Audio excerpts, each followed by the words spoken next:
Hey, what's going on out there? I'm Sean Devine. Hope you all are doing well. Today's video, we're going to be uncovering, unwrapping, debunking 5 mixing myths that are killing your mix.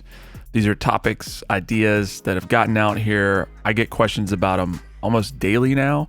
Been thinking about doing this video for a while, but now I've just decided it's time because I don't want you all to be limited, to be restricted, and to have these dictate your mixing process in a way that is not going to give you the results that you want anyway. So don't know how these got out here like this, but especially in 2021, a lot of this stuff is just absolutely irrelevant.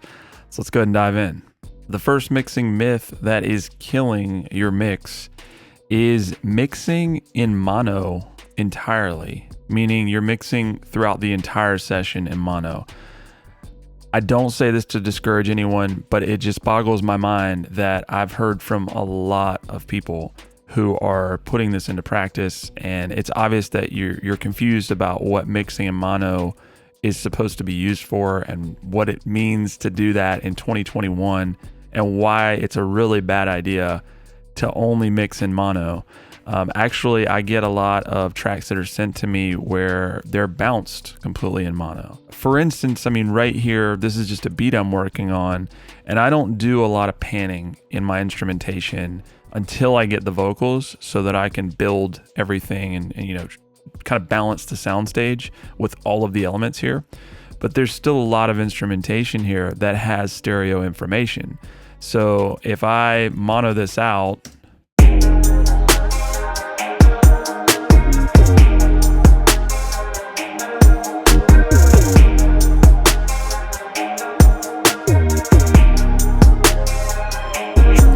even though everything, is panned pretty much center in this beat, I'm still utilizing the width with the instruments, with some of the samples I've used.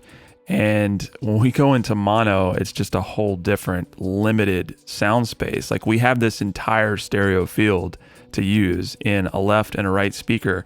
And in some sessions where I have 120, 150 tracks, having that stereo field isn't enough space sometimes, or it feels that way, and we have to really work things in.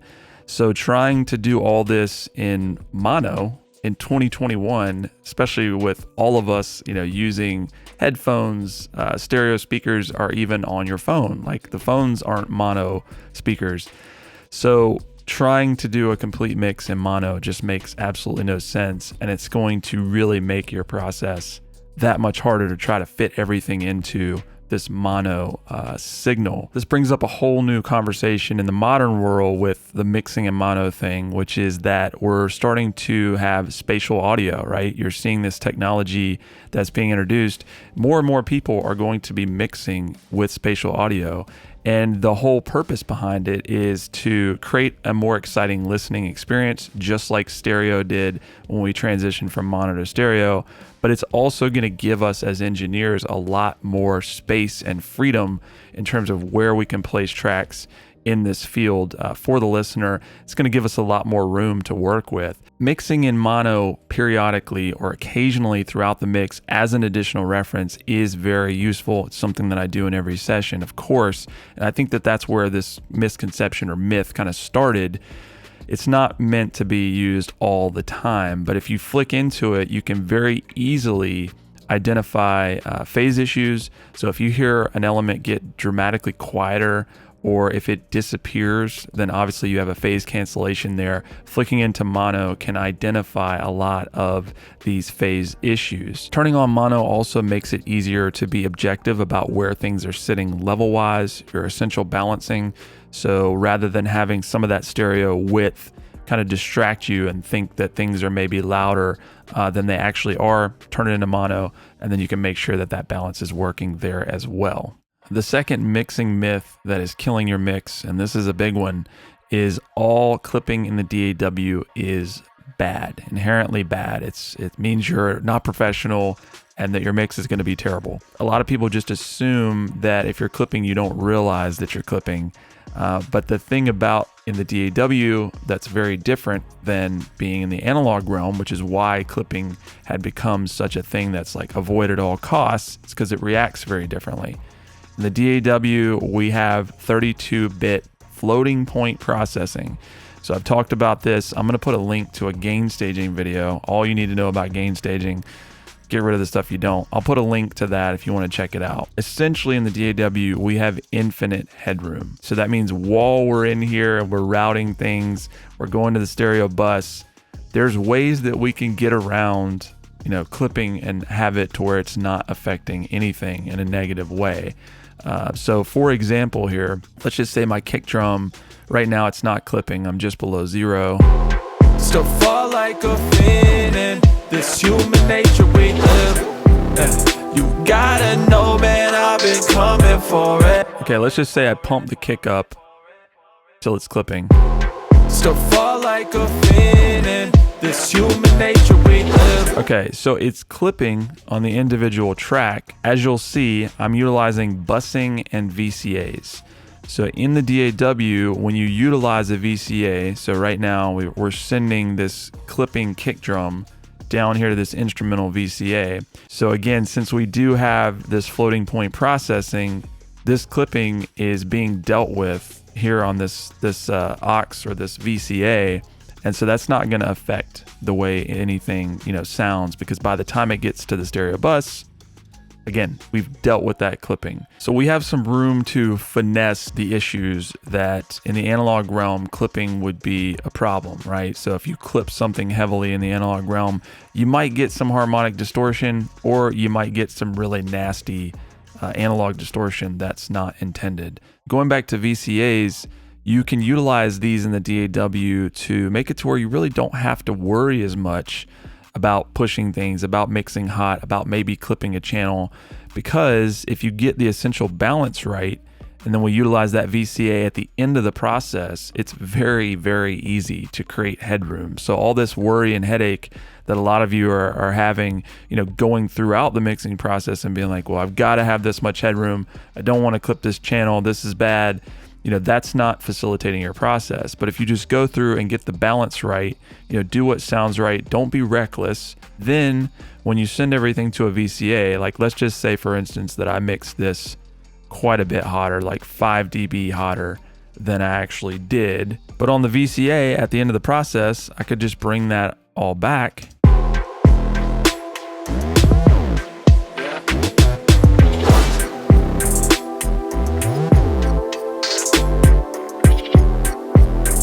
Balance is all there. Everything's going to be fine going down to the stereo bus. The problems with clipping in the DAW and pushing things recklessly come, once we leave the DAW. So a lot of you are, clipping the stereo bus very heavily in a not pleasant way, and then you're not processing with a limiter, true peak detection. You have a lossy conversion to MP3, something like that. You're going to notice big time, and even wave, when we have that conversion, you'll hear that distortion and it's not pleasant. But if you have a limiter, which this is going to happen in any mastering, you're going to have some peak limiting that's going on.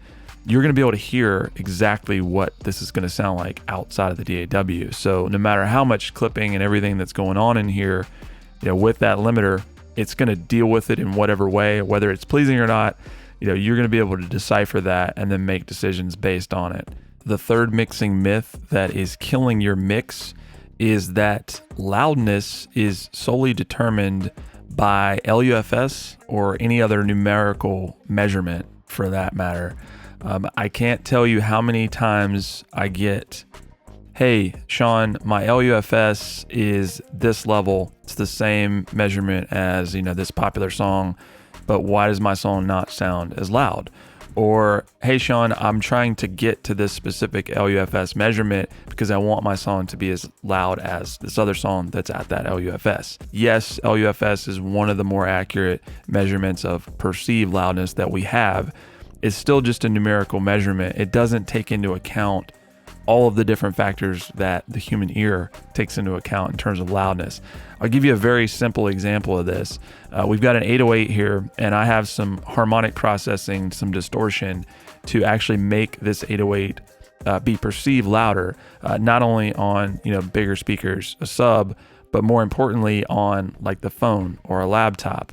Now, if I turn this off Keep an eye on the LUFS measurement and just listen for the 808.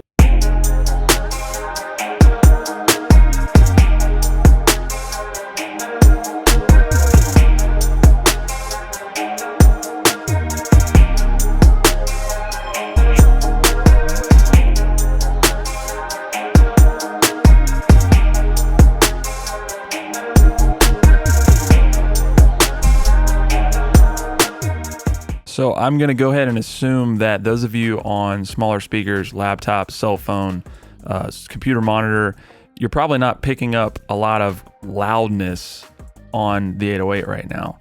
But if I turn on this processing, this distortion, saturation, harmonic stuff, some dynamic processing, take a listen to it now.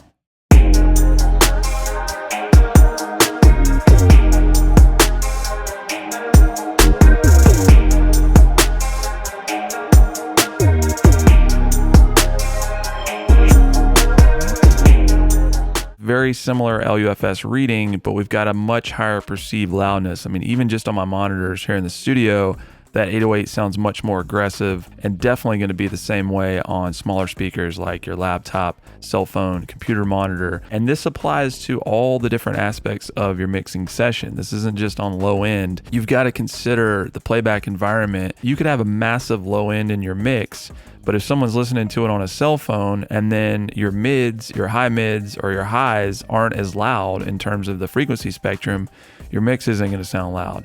So I think this is where a lot of you are messing up, is you're measuring the LUFS and you're getting a high LUFS level because of a really heavy low end, but then your mids and your highs, you're not utilizing saturation, you're not utilizing distortion, some of these other things that we focus on to create actual perceived loudness, none of that's there. So the rest of your mix beyond the low end doesn't have a high perceived loudness. So if we pull up, an analyzer here and we just take a look at what's going on,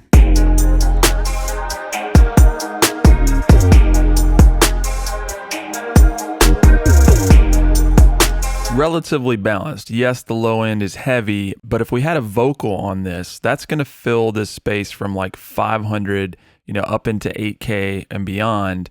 And that's where we get a lot of perceived loudness. I think people tend to kind of forget about the mids. We focus a lot on low end. We focus on getting a bright, crisp high end.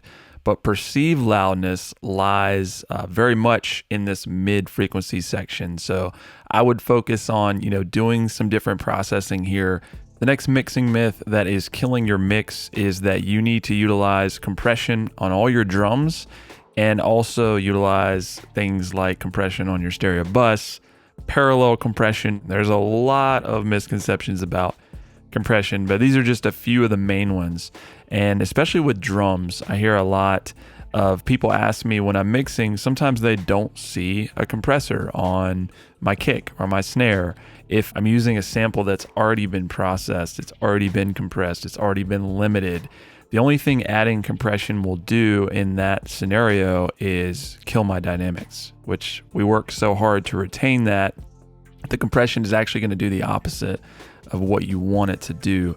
Using compression with like rock drums, live acoustic kits, obviously something you're going to be doing a lot more often, but you can overuse it and you can overwork it to the point where you're losing a lot of the punch, a lot of the dynamics and the impact.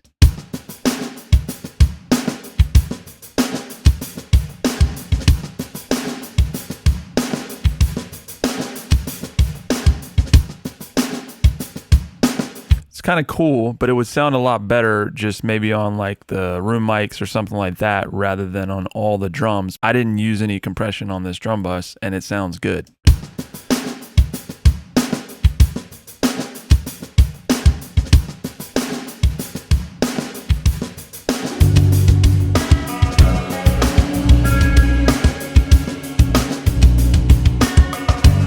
No compression on the drum bus, nothing wrong with that. Now going down to the stereo bus, once again, a lot of you feel like you have to have compression on your stereo bus, which this could not be further from the case. The compression that is used down here should be used extremely lightly. You'll see my common settings on the SSL bus comp are going to be very low ratio, 1.5, maybe a little bit of makeup gain, but I just kind of kissed the needle just to give me a little bit of glue.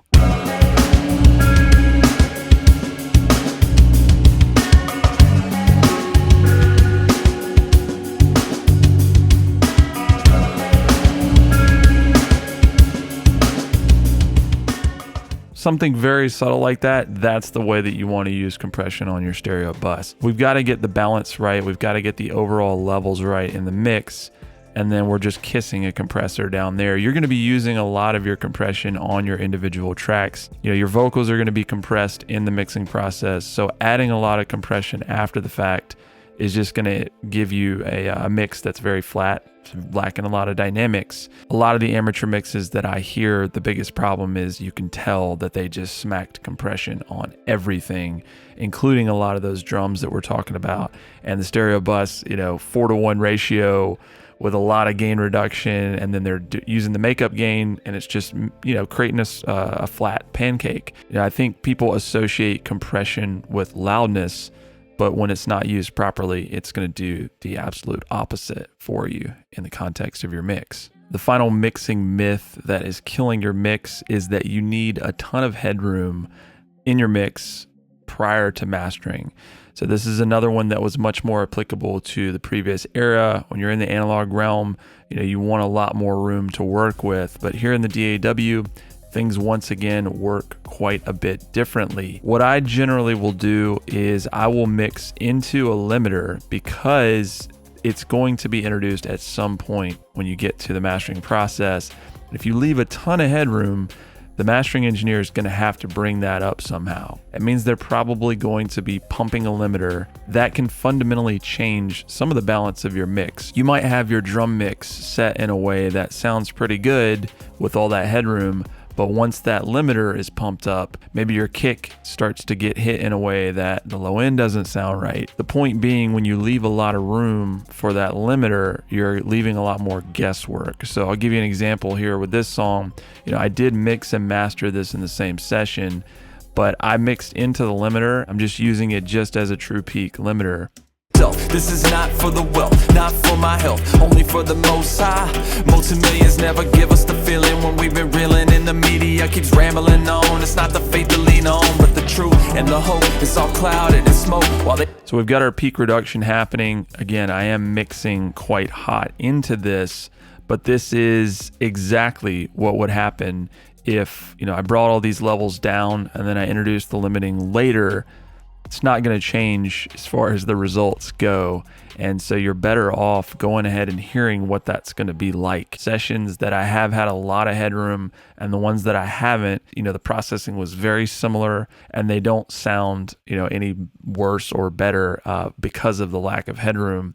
All right, y'all. So those are the top 5 mixing myths that are killing your mix, along with some quick examples to go with it and show you that these topics and ideas, they're overrated, they're antiquated, they're not helpful, especially in 2021.